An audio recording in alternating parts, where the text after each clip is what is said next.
हरि ओम। ओम श्री गणेशाय नमः। ओम श्री सरस्वत्यै नमः। ओम श्री गुरुभ्यो नमः। सदाशिवसमारम्भां शङ्कराचार्यमध्यमाम् अस्मदाचार्यपर्यन्तां वन्दे गुरुपरम्परां। श्रुतिस्मृतिपुराणानाम् आलयं करुणालयं नमामि भगवत्पादं शङ्करं लोकशङ्करं। शङ्करं शङ्कराचार्यं केशवं बादरायणं सूत्रभाष्यकृतौ वन्दे भगवन्तौ पुनः पुनः। समस्तजनकल्याणे निरतं करुणामयं नमामि चिन्मयं देवं सद्गुरुं ब्रह्मविद्वरम्। हरिओम। सभी को हमारा प्रणाम। कल हम लोग स्वामी विवेकानंद जी के उत्तम गुणों का वर्णन सुन रहे थे, उस पर चिंतन कर रहे थे। स्वामी जी का चरित्र बहुत ही प्रेरणादायी है, दिव्य है और बहुत कुछ सीखने के लिए हमारे पास है। कल हमने आपको बताया कि स्वामी जी ब्रह्मनिष्ठ पुरुष थे, आत्मज्ञानी थे और आत्मज्ञान के लिए आवश्यक जो सद्गुण है वो उनमें भरपूर मात्रा में थे। ऐसा है कि कोई भी कार्य में यदि सफलता हमको प्राप्त करनी है तो ये देखना चाहिए कि हमारा अधिकार कितना है। अनधिकार चेष्टा जो है वह असफलता दिलाती है। जिसमें अधिकार नहीं है उस क्षेत्र में मैं यदि प्रवेश करूं तो वहां पे हम यशस्वी नहीं हो सकते। मुझको गाना आता ही नहीं है लेकिन मैं गाने की कोशिश करूं और चाहूं कि लोग प्रशंसा करेंगे तो ऐसा होगा नहीं। खाना बनाना आता नहीं लेकिन मैं बना रहा हूं तो खाना खाने वाला परेशान हो जाएगा। ठीक है, आप खाना भी बनाइए, आप गाइए, खेलिए, लेकिन पहले उचित योग्यता को प्राप्त कीजिए। अब मेडिकल कॉलेज में यदि एडमिशन लेना है तो पहले प्री मेडिकल टेस्ट PMT वो पास करनी पड़ती है। When you qualify then you can enter. Engineering बनना, इंजीनियर, तो उसके लिए पहले परीक्षा है। सेना में यदि भर्ती होना है तो हाइट, वेट, उतनी बॉडी वैसी होनी चाहिए। तो ऐसा कोई भी क्षेत्र नहीं है जिसमें अधिकार के बिना लोग आगे बढ़ गए हो। स्वामी जी भी उसके अपवाद नहीं है। जन्म से ही वो उन गुणों को लेके प्रकट हुए थे तो उनके लिए वेदांत बड़ा आसान था।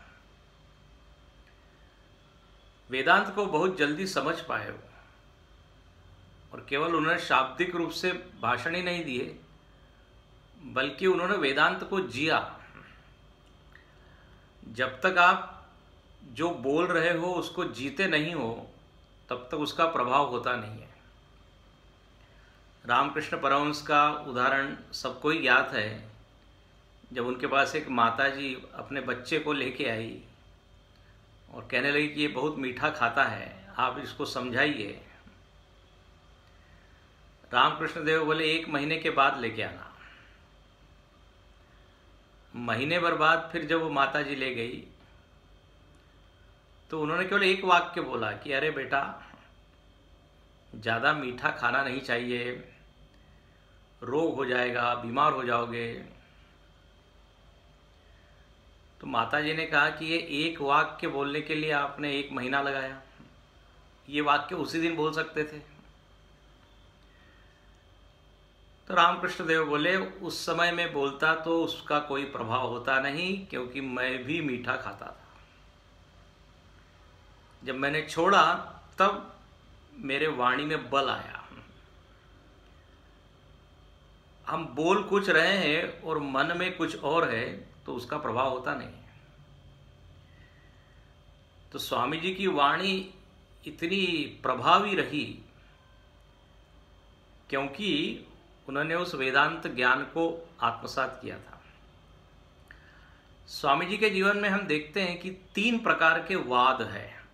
वाद मतलब मराठी वाला वाद नहीं, भांडण नहीं है। वाद मतलब अध्यात्मवाद, राष्ट्रवाद, मानवतावाद।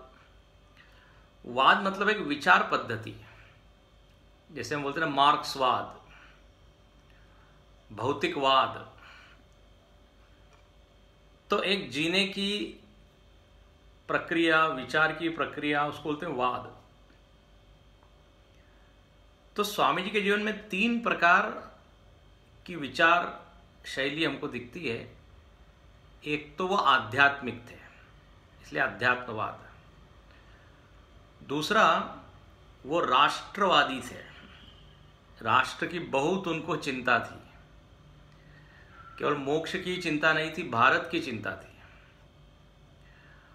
और केवल भारत की चिंता नहीं तो मानव मात्र की चिंता थी, इसलिए मानवतावाद।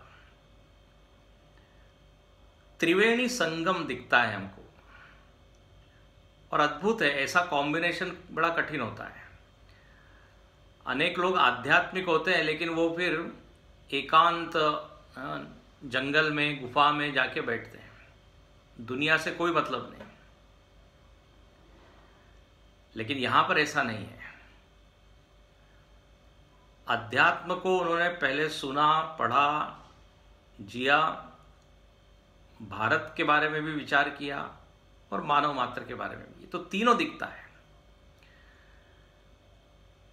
स्वातंत्र्यवीर सावरकर जी भी कहते थे की देहाकडून देवाकडे आपण जेव्हा जातो तर मध्ये देश लागतो। तो पहले देह है, फिर देश है और फिर देव है। धीरे धीरे अपनी दृष्टि क्या होनी चाहिए? व्यापक होनी चाहिए। 3 प्रकार की दृष्टियां बताई गई है। अंग्रेजी में हमारे स्वामी जी ने उसको बड़ा अच्छा कहा। बोले एक है नैरो विजन, बहुत ही संकुचित दृष्टि। वो क्या दृष्टि? मैं मेरा। तुलसीदास जी भी कहते हैं मैं अरु मोर तोरते माया। ये माया है, मैं मेरा, हम दो हमारे दो, जैसे बोलते ना। मेरा घर, मेरा पैसा, मेरी संपत्ति, मेरी पत्नी, मेरा पति, मेरे पुत्र, इसके आगे वो देखता ही नहीं। Narrow vision. सो कहा गया नैरो विजन इज डिविजिव। वो समाज को तोड़ती है। सब लोग यदि समाज में स्वार्थी हो जाएं तो आप देखिए समाज के क्या हाल होंगे। वर्तमान में ऐसा हो रहा है। दूसरी दृष्टि होती है, उसको कहते हैं ब्रॉड विजन, थोड़ी व्यापक दृष्टि। Broad vision is expansive, little expansive, थोड़ी जरा व्यापक होती है। और उसमें हम केवल अपने आप को ही नहीं देखते, पूरे मानव समाज को देखते हैं। तो पहला जो व्यक्ति है वो तो भोगवादी है, दूसरा है मानवतावादी कि नहीं नहीं, आखिर कोई भी हो, कोई भी जाति, वर्ण, धर्म, संप्रदाय का हो, आफ्टर ऑल है तो मनुष्य। और स्वामी जी के प्रवचनों में खूब आता है कि तुम मनुष्य हो, तो फिर उस मनुष्य में ऊंच नीच क्या है? सभी का खून क्या कहते हैं, खून का रंग लाल है, ऐसा बोलते हैं ना। सभी के बाद भगवान ने 2 हाथ, 2 पैर, 2 आंख, कान सब दिया है। तो केवल आप एक विशिष्ट जाति, वर्ण, धर्म को न देखें, मनुष्य को देखें। अच्छा, गीता में भी आप देखते हैं बार बार शब्द आता है मानवः, नरः। तो मनुष्य को देखना, फिर वो चाहे अमेरिकन हो, यूरोपियन हो, अफ्रीकन हो, कोई भी हो। तो ये थोड़ा व्यापक दृष्टि है।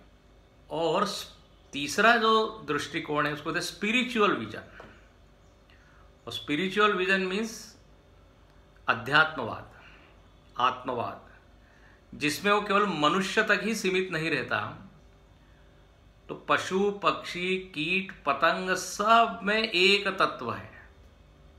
यह है अद्वैतवाद, यह अध्यात्मवाद। हम लोग ज़्यादा से ज़्यादा मानवता तक जाते हैं, मानववादी मानववादी, ठीक है, मनुष्य में हम समानता देख रहे हैं, लेकिन मनुष्यों के अलावा इस सृष्टि में पेड़ पौधे भी है, पशु भी है, वो तो छूट जाएंगे ना, उनके ऊपर फिर अत्याचार होगा केवल यदि मैं मनुष्य का ही ध्यान रखूं तो।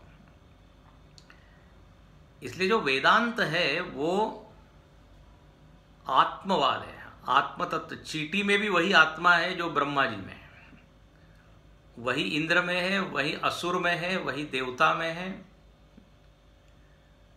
यह अद्भुत दृष्टि है, स्पिरिचुअल विजन, ये ऑल इंक्लूसिव, इसमें सब इंक्लूड हो जाता है। तो जो नैरो विजन है वो डिविजिव है, ब्रॉड विजन है वो एक्सपांसिव है, और जो स्पिरिचुअल विजन है वो ऑल इंक्लूसिव। और स्वामी विवेकानंद जी ने इन दोनों वादों को जिया, मानवतावाद, अध्यात्मवाद, और बीच में ऑफकोर्स राष्ट्रवाद। स्वामी जी एक कहानी बताया करते थे कि देखो भाई, तुम जो हो ना केवल जीव नहीं हो, तुम परब्रह्म हो, और वो ब्रह्म में भेद नहीं है, वो ब्रह्म तत्व सब में एक जैसा व्याप्त है। इसलिए अपने इस नैरो विजन, छोटा जो एक दृष्टिकोण है, उसको छोड़ो। और उसके लिए वो कहानी बताया करते थे, बड़ी प्यारी, कई बार उनके प्रवचनों में, वो भाषणों में दिखती है, आपने भी सुनी होगी, कि एक शेर का बच्चा था और वो जंगल में रहता था, और वहाँ जो भेड़ बकरियाँ थी वो भी रहती थी जंगल में। ऐसा कुछ हुआ कि वो उनके साथ ही मिल गया। अब कहते हैं ना, जैसा संग वैसा रंग।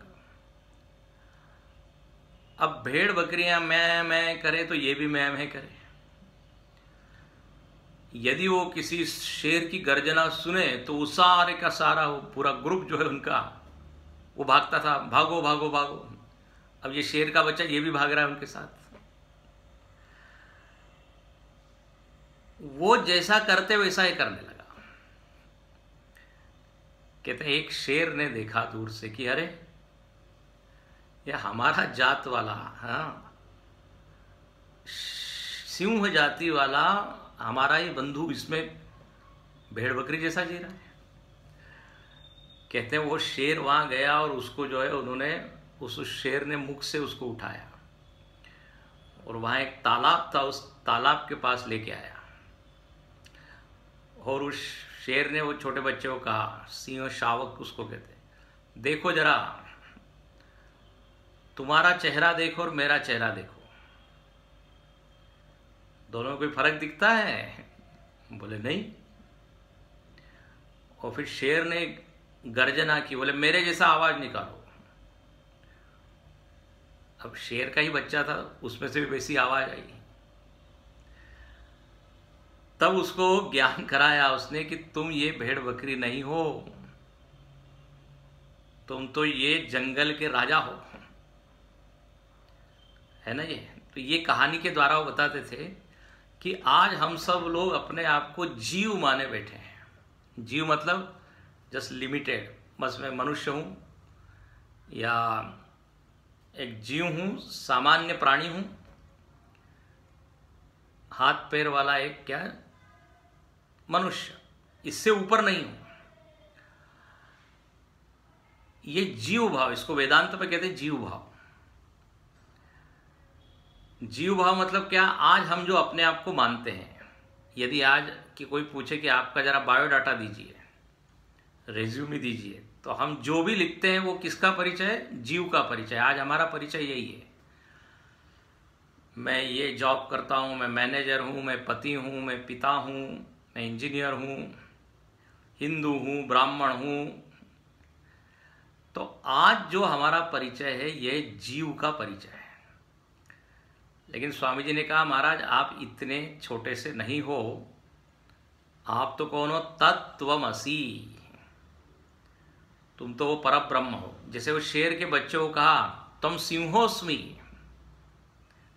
तुम कौन हो? शेर हो तुम। तो यहां भी स्वामी जी ने गर्जना की और कहा कि तत्वमसि। वेदांत में जो सद्गुरु है वो शिष्य को यही बोलते कि अरे तुम तो वो तत्व हो और उस तत्व के प्रति तुम जागो। इसलिए जब स्वामी जी कहते थे उत्तिष्ठत जागृत प्राप्य वरान निबोधत, तो उसका सामान्य अर्थ तो हम ये लेते हैं कि आलस्य छोड़ो, थोड़ा कर्मठ बनो, पुरुषार्थ करो, प्रयत्न करो, ये सामान्य अर्थ है। आलसी मत हो, तमोगुणी मत बनो, क्योंकि गीता में कहा है कि शरीर यात्रा पिचते न प्रसिद्धेद अकर्मण। जो आलसी व्यक्ति है उसकी शरीर यात्रा भी ठीक नहीं होती, आर्थराइटिस हो जाएगा उसको, क्योंकि कुछ करेगा ही नहीं, वो पड़ा रहेगा, सारी जोड़ों में दर्द होगा। तो बोले उत्तिष्ठ जागो। शरीर की यात्रा भी ठीक नहीं होगी तो शरीर के मरने के बाद जीव आगे जो यात्रा करता है वो कहाँ से ठीक होगी? दो तरह की यात्रा है, शरीर यात्रा और जीव यात्रा। शरीर तो जन्म से लेकर मरण तक है, लेकिन उसके बाद वेदांत या भगवत गीता कहती है कि मरण एंड नहीं है। मरण तो केवल एक पड़ाव, एक स्टेशन है। जैसे किसी जंक्शन पे हम गाड़ी बदलते हैं, वैसे ही मरण में जीव जो है शरीर बदलता है। तो आगे की यात्रा को भी देखना है। गीता में भगवान ने पुनर्जन्म के बारे में बहुत बताया। तो उत्तिष्ठत जागृत का एक अर्थ है कि तुम्हारी ऊर्ध्व गति होने के लिए आलस्य छोड़ो। और दूसरा इसका गंभीर अर्थ है, शंकराचार्य जी भी लिखते हैं अपने भाष्य में, अपने आत्मस्वरूप के प्रति जागो। आत्मा ही ब्रह्म है ये ज्ञान प्राप्त करो और अज्ञान निद्रा को छोड़ो। देखो स्वामी जी जब बोलते थे उत्तिष्ठत जागृत, ये कठोपनिषद की श्रुति है, तो एक होता है उठना और एक होता है जागना। ये दो शब्द एक जैसे लगते हैं, पर्यायवाची लगते हैं, लेकिन ध्यान से सुनना, थोड़ा सा फर्क है। कई बार हम बिस्तर से उठ तो जाते हैं लेकिन जागते नहीं है पूरी तरह से, आधी नींद में होते हैं। उठ के बैठ तो गए हैं लेकिन अभी भी पूरी तरह हमको जगत का भान, दुनिया का भान नहीं है। ऐसे ही यहां पर क्या है, हम लोग अज्ञान निद्रा में सोए हैं। तुलसीदास जी भी कहते थे, मोह निशा सब सोव निहारा, देख ही सपना अनेक प्रकारा। अज्ञान के नींद में सोए और सपने देख रहे हैं, ये करने से सुख मिलेगा, वो करने से सुख मिलेगा, ये सपने हैं। तो स्वामी जी ने कहा ये अज्ञान को छोड़ो, आत्मा के प्रति जागो। तुम सच्चिदानंद ब्रह्म हो। जीव भाव जो है वो अज्ञान जन्य है, और ये अज्ञान कब से है? अनादिकाल से है। अनादि मायया सुप्त यदा जीवो प्रबुध्यते, मांडुक्य कारिका में कहा। तो इसलिए जैसे भगवान कृष्ण ने अर्जुन को कहा उत्तिष्ठ, उठो, तस्माद उत्तिष्ठ कौन्तेय युद्धाय कृत निश्चय, युद्ध के लिए खड़े हो जाओ। तो स्वामी जी ने भी ये उपदेश दिया। तो आत्मज्ञान का उपदेश, और ये आत्मज्ञान का उपदेश है कहाँ? तो स्वामी जी ने तो सारे उपनिषद पढ़े थे, उनके भाषणों में आप देखेंगे उपनिषद के मंत्र वो कोट करते हैं। उपनिषदों में ये आत्मविद्या बताई है। भगवत गीता का उन्होंने अभ्यास किया। वो कहते हैं भगवत गीता मतलब एक पुष्पगुच्छ है, सुंदर आत्म संबंधी विचारों का एक गुलदस्ता है, बुके। तो ग्रंथों का अध्ययन करें तो उससे अपना स्वरूप समझ में आए। एक बार ऐसा हुआ कि स्वामी विवेकानंद जी से कोई बात कर रहा था और वो ये दिखाना चाहता था कि हिंदू धर्म या हिंदू धर्म के ग्रंथ तो बड़े छोटे हैं, इसलिए जानबूझ के अपमान करने के लिए उसने भगवत गीता को नीचे रखा और उसके ऊपर उसने बहुत सारे दूसरे उसके धर्मों के ग्रंथ रखे। और उसने कहा देखिए गीता तो एकदम सबसे नीचे है। स्वामी विवेकानंद जी मुस्कुरा के उत्तर देते हैं, बोले बहुत ही बढ़िया है, गीता का वही स्थान उचित है। इसको लगा कि स्वामी जी नाराज होंगे और कहेंगे कि आपने अपमान किया, लेकिन ऐसा कुछ नहीं। स्वामी जी बोले बिल्कुल ये सही बात है कि गीता नीचे ही रहनी चाहिए, क्योंकि गीता सबका क्या है, सबकी नींव है, फाउंडेशन है। फाउंडेशन मजबूत होती है तभी बिल्डिंग मजबूत होती है। तो गीता का जो ज्ञान है वो तो हमारा सबके आधार में है, क्योंकि भगवान कृष्ण जो है जगत का आधार है, और कृष्णम वंदे जगत गुरुम। तो भगवान के मुखारविंद से जो निकला हुआ ज्ञान है वो हल्का फुल्का थोड़ी होगा, वो ऊपर का कैसे होगा। देखिए क्या बढ़िया उत्तर दिया। तो ये गीता, अब अर्जुन भी भाग रहा था, अर्जुन भी भ्रमित था, जैसे आज का समाज। तो जैसे स्वामी जी ने उस समय उठाया, अर्जुन को भगवान ने उठाया, ऐसे ही आज अनेक संत लोग यही काम कर रहे हैं। ये एक बड़ा दुर्भाग्य की बात है कि जो युवा लोग हैं, जिनको ये गीता और उपनिषद सब सुननी चाहिए, वो एब्सेंट है। सारे 80 ईयर्स 75 ईयर्स वाले ही सब लोग सुनते हैं। अब जीवन तो चला गया। भगवत गीता वास्तव में जीने की कला है, आर्ट ऑफ लिविंग है। तो युवा लोगों को ज़्यादा सुनने की ज़रूरत है। लेकिन एक कुछ दुर्भाग्य ऐसा हो गया है कि लोगों को लगता है ये सब बाद में, रिटायरमेंट के बाद। कोई कोई लोग तो रिटायरमेंट के बाद भी नहीं स्पर्श करते उसको। इसलिए अपने धर्म का क्या हो रहा है, पतन होते जाता है। अपने जीवन मूल्य क्या है, अपनी परंपरा क्या है, अपना स्वरूप क्या है, पूरी तरह भूल गए। और ऐसा कुछ लगता है कि कुछ षड्यंत्र ही रहा होगा, जिस कारण से हमको अपने रूट से, अपने मूल से क्या कर दिया गया, काट दिया गया। इसलिए आजकल अद्भुत है, बच्चों से पूछा जाए तो उनको कुछ भी पता नहीं है। तो खैर, भगवत गीता, गीता के लिए कहा गया है कि साइकोलॉजी का सबसे अच्छा ग्रंथ है। आत्मविद्या तो है ही। जितने मैनेजमेंट के सेमिनार्स होते हैं, कॉन्फ्रेंसेस होते हैं, उसमें भी जो मैनेजमेंट पढ़ाते हैं, सो मेनी थॉट्स, इतने सारे विचारों भगवत गीता से ही लेते हैं। एक बार हमारे स्वामी जी ने मैनेजमेंट के ऊपर कॉन्फ्रेंस किया 2-3 दिन, और अंत में उन्होंने पूछा कि ये आप लोगों को अच्छा लगा तो बताइए कि ये सारे थॉट्स हमने कहाँ से लिए होंगे। तो लोगों ने बड़े बड़े मैनेजमेंट की बुक जो है उसके नाम दिए, बड़े बड़े लेखकों के नाम बताए, बोले यहाँ से आपने लिया होगा। उन्होंने कहा ये सारे विचार रामचरितमानस में से लिए, भगवत गीता में से लिए। तो कहने की बात यह है कि मनुष्य को अपना स्वरूप यदि समझना है, अपने जीवन को सफल बनाना है, ये जीव भाव से मुक्ति पाना है और व्यापक दृष्टिकोण रखना है, तो ये ग्रंथ ही हमको बता सकते हैं। इसलिए स्वामी जी ने उपनिषदों का अध्ययन किया और उपनिषदों में ये ब्रह्म विद्या बताई। अब ब्रह्म विद्या मतलब क्या? जिस ज्ञान को लेके वो खड़े हुए हैं, जिस ज्ञान को आधार बना के उन्होंने सारे समाज को जगाया, वो ज्ञान है क्या? अब उसके लिए तो काफ़ी विस्तार और वो काफ़ी समय की ज़रूरत है, लेकिन संक्षेप में बताएं तो उसका निचोड़ ये है कि मेरे पास शरीर है, मन है, बुद्धि है, इंद्रियां हैं, प्राण है और अनेक संस्कार हैं, जिसको हम वासनाएं कहते हैं, जो अव्यक्त है। इसकी एक गठरी लेके हम बैठे हुए हैं। शरीर, मन, बुद्धि, इंद्रिया, प्राण और वासनाएं। अच्छी वासनाएं, बुरी वासनाएं, उसको कहते हैं संस्कार, इंप्रेशंस। और इन सब के मूल में जो बैठी चीज है वो है आत्मा, जिसको कहते हैं चैतन्य या कॉन्शसनेस।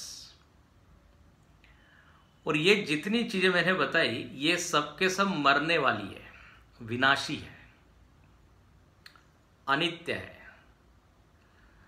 अपने शरीर को ही आप देखिए, बचपन का फोटो देखिए और अभी का फोटो देखिए, हम अपने को ही नहीं पहचान पाएंगे। हमारे स्वामी जी बड़ा विनोद करते हैं, बोले देखो बाल पहले कितने थे सिर पे, अब कोई बाल ही नहीं है। वो कहते हैं 3 प्रकार के बाल हैं। एक होते हैं पार्टेड बाल, पार्टेड मतलब हम अच्छे से व्यवस्थित उसको सजाते हैं। एक होते हैं अनपार्टेड, अस्त व्यस्त, और एक होते हैं डिपार्टेड, चले गए। तो विनोद की बात है, कितना परिवर्तन हो गया। तो शरीर से शुरुआत कीजिए। बाल चले गए, लोग बाल का रंग जो है वो बदल गया, पहले काले थे अब सफेद हो गए। खैर आजकल तो लाल पीले नीले भी कर लेते हैं लोग। फिर आप देखिए इंद्रियों की शक्ति वो कम ज़्यादा होती है। पहले मैं सुन पाता था, अब नहीं सुन पा रहा हूँ। पहले देख पाता था, पढ़ पाता था, अब नहीं पढ़ पा रहा हूँ। अच्छा, मज़े की बात ये होती है जब लोग देख नहीं पा रहे हैं, सुन नहीं पा रहे, तब कहते हैं स्वामी जी हम ग्रंथ पढ़ना चाहते हैं, ग्रंथ सुनना चाहते हैं। अब जब सारी फैकल्टी, सारी इंद्रियों की शक्ति क्षीण हो गई, अंगम गलितम पलितम मुंडम, तब जागता है। यही मैं कह रहा हूँ कि दुर्भाग्य है। तो खैर इंद्रियां बदल रही है, प्राण शक्ति कम ज़्यादा हो रही है, मन बदल रहा है। एक क्षण भी मन टिकता नहीं एक जगह। हर क्षण वो शाखा ते शाखा पर जाए, जैसे एक वानर होता है। तो ये मन है। बुद्धि को आप देखिए, कभी मंद, कभी तीव्र,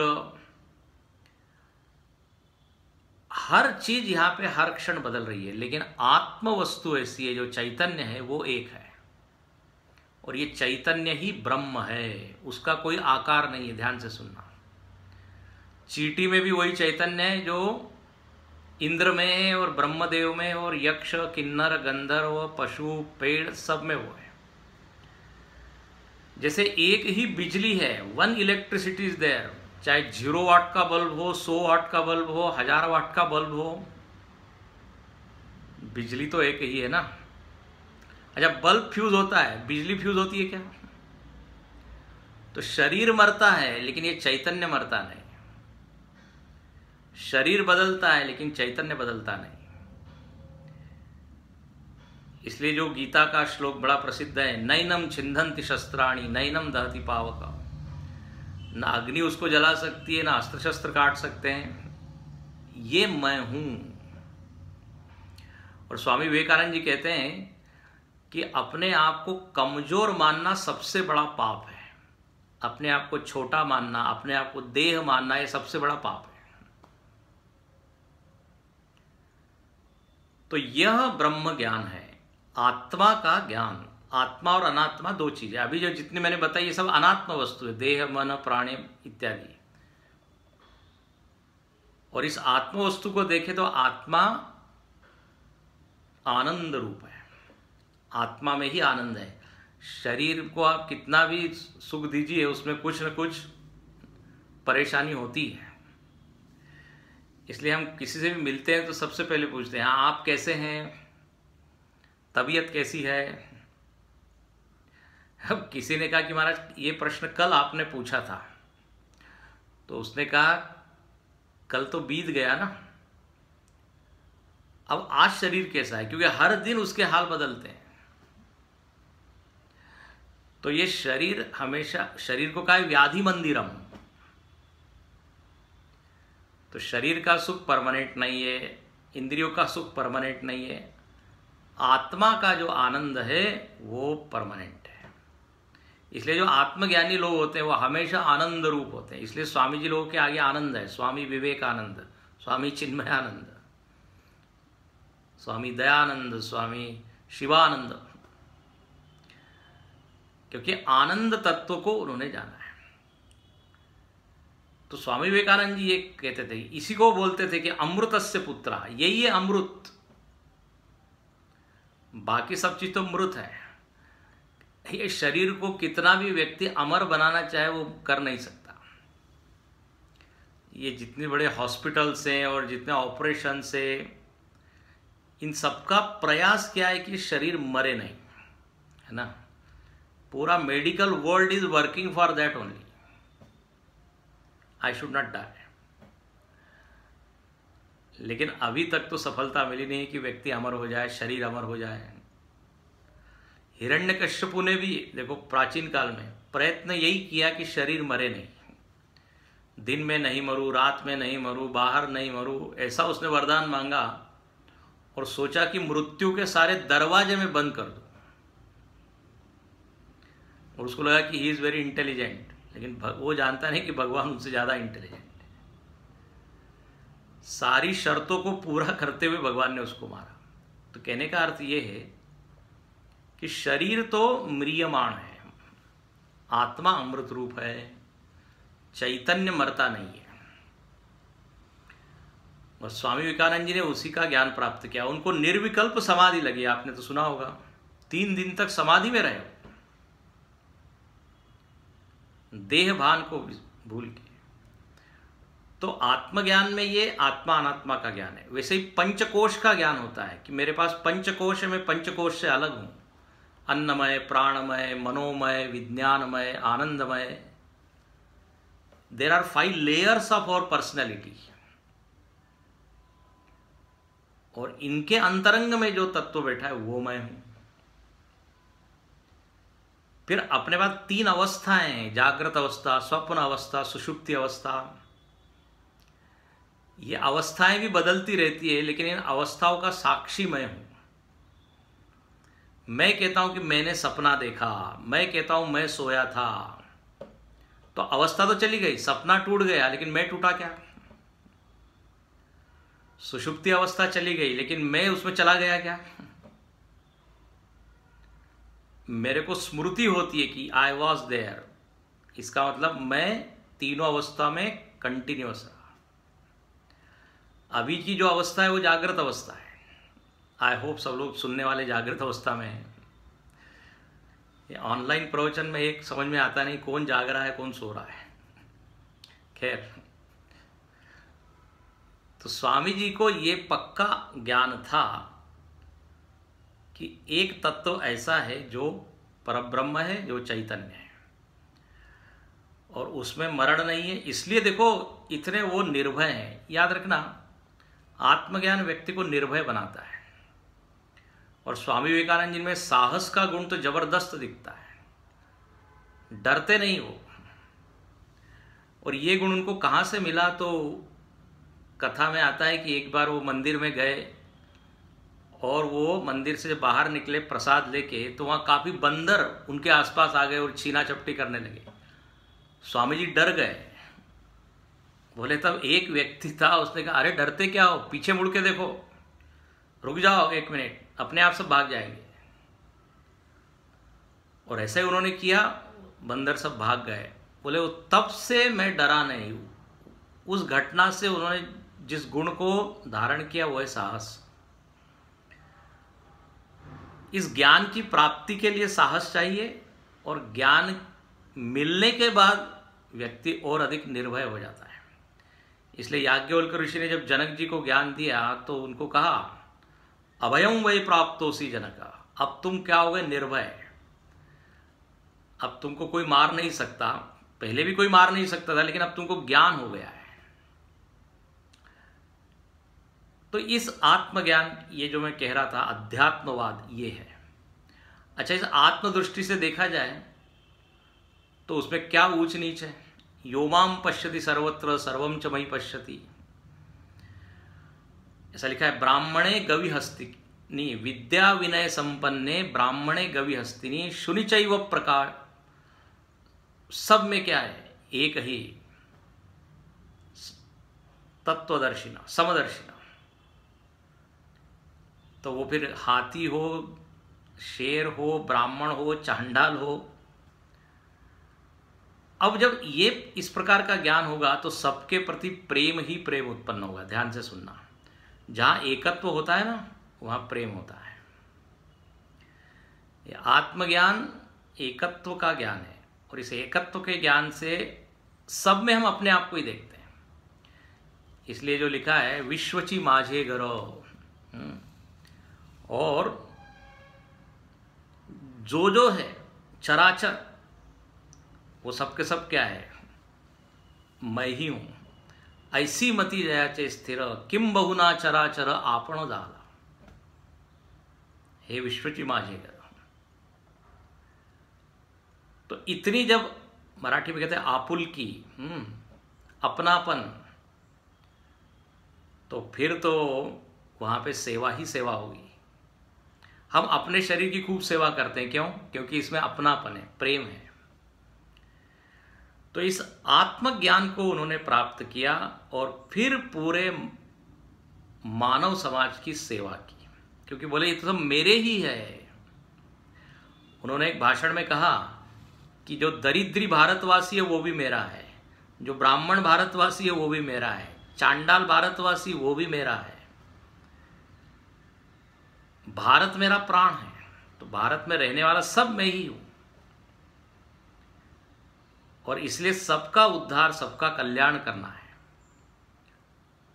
तो इस ज्ञान की भूमिका को लेके उन्होंने फिर समाज कार्य किया। अब देखिए दूसरा पहलू, थोड़ा सा बोल के पूर्ण करें। समाज में अनेक लोग समाज सेवा करते हैं, ठीक है। एक होता है समाज सेवी और एक होता है ज्ञानी, जैसे स्वामी विवेकानंद जी थे। दोनों की समाज सेवा में फर्क होता है। समाज सेवक जब समाज की सेवा करता है तो उसमें थोड़ा अहंकार होता है कि ये समाज तो दीनहीन है, अब मैं इनका कल्याण करने आया हूं और इनको गरीबी की रेखा से ऊपर उठाऊंगा। तो क्या होता है, वो सेवा करता है, लेकिन उस सेवा में बेचारा भाव होता है कि समाज बेचारा है। लेकिन जब ज्ञानी सेवा करता है तो अपनी आत्मा मान के ही सेवा करता है, परमात्मा मान के ही सेवा करता है। कल जो मैं कह रहा था, इसलिए समर्थ रामदास स्वामी जी ने भी कहा है कि सामर्थ्य आहे चळवळीचे, जो करील तयाचे, परंतु तेथे भगवंताचे अधिष्ठान पाहिजे। भगवान को भूल के यदि वो सेवा कर रहे हैं तो वो सेवा कई बार अभिमान को जन्म देती है। इसलिए स्वामी विवेकानंद जी की सेवा जो थी वो ईश्वर सेवा थी। भले ही वो मनुष्य की सेवा कर रहे हैं, भारत की सेवा कर रहे हैं, लेकिन राष्ट्र देवो भव, ये भावना है। राष्ट्र केवल एक भौगोलिक, एक आकार का नाम नहीं है, भगवान का ही एक रूप है। तो ऐसे वो कर्मयोगी। लेकिन देखो इतनी ऊंची दृष्टि को,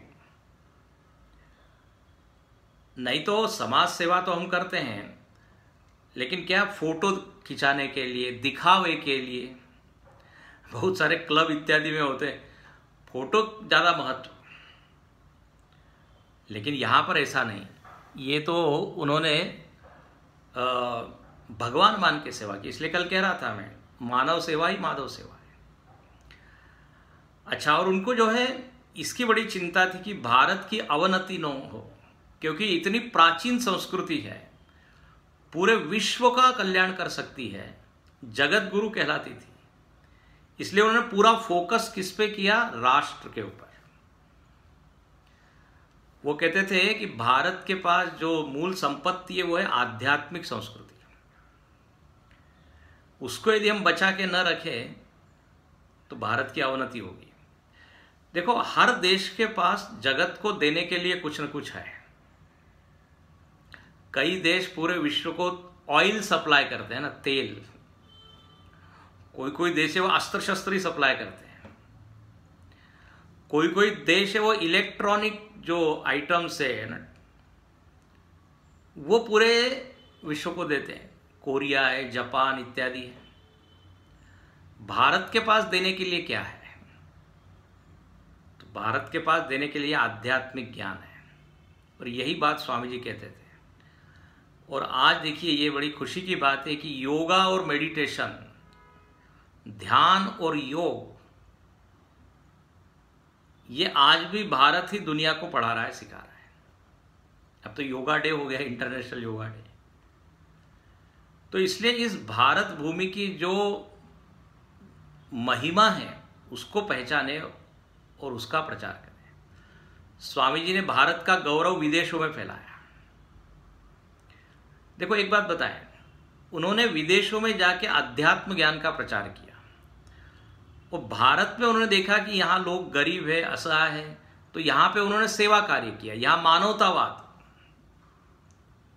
दोनों मैंने कहा था, मानवतावाद भी है और अध्यात्मवाद भी है। कहाँ किसकी जरूरत है? जिसको अभी भूख लगी है, पेट में अन्न नहीं है, उसको आत्मज्ञान चलेगा नहीं। इसलिए उन्होंने सेवा प्रोजेक्ट चालू किए, सेवा प्रकल्प। और इसलिए आज भी हम देखते हैं रामकृष्ण मिशन के बहुत सारे सेवा प्रोजेक्ट। लेकिन पाश्चात्य देशों में तो समृद्धि थी, तो वहां उन्होंने आत्म तत्व, ब्रह्म तत्व, एकत्व का ज्ञान कराया। तो ऐसे उनके जीवन के अनेक आयाम हैं और उन सारे आयामों को हमको देखना चाहिए। अच्छा, साथ में उन्होंने एक बात कह के पूर्ण करूं, अद्वैतवाद, अभी जो इस तत्व का वर्णन हमने संक्षेप में किया, उसका तो उन्होंने ज्ञान दिया ही, लेकिन साथ में ये भी कहा कि भक्ति भी करनी चाहिए। इसलिए वो भजन भी गाते थे। मूर्ति पूजा का उन्होंने खंडन नहीं किया। जब वो राजस्थान में एक राजा के यहाँ रुके हुए थे और वो राजा जो है वो मूर्ति पूजा को नहीं मानता था। बोले मूर्ति थोड़ी भगवान होती है, भगवान तो निराकार है, साकार कैसे होगा? कहते हैं स्वामी विवेकानंद जी ने देखा कि इनका ज्ञान अधूरा है, तो कहते हैं वहीं पर एक फोटो लगा हुआ था, उनके पिताजी का कहें या उनके परिवार के किसी का, या कहीं कहीं पर ये भी कहते कि वो राजा का ही फोटो था। उन्होंने उनका जो मंत्री या मुनीम जो भी था, सेवक, उसको कहा कि वो फोटो नीचे लाओ और उसके ऊपर थूको। अब वो कहने लगा, ये कैसे, ये तो हमारे राजा हैं, इनके ऊपर कैसे हम थूके? तो स्वामी जी ने कहा ये राजा थोड़ी है, ये तो एक कागज है और उसमें क्या रंग भरा हुआ है, उसी को आप राजा कह रहे हो। वो कहने लगा नहीं नहीं, लेकिन इसको देखने से राजा की तो याद आती है।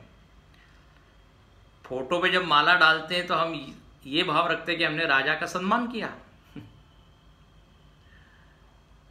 तब राजा को बात समझाई उन्होंने कि देखो, जैसे फोटो राजा नहीं है, फोटो प्रतीक है, फोटो की बहुत बड़ी भूमिका है, ऐसे ही मूर्ति की भूमिका है।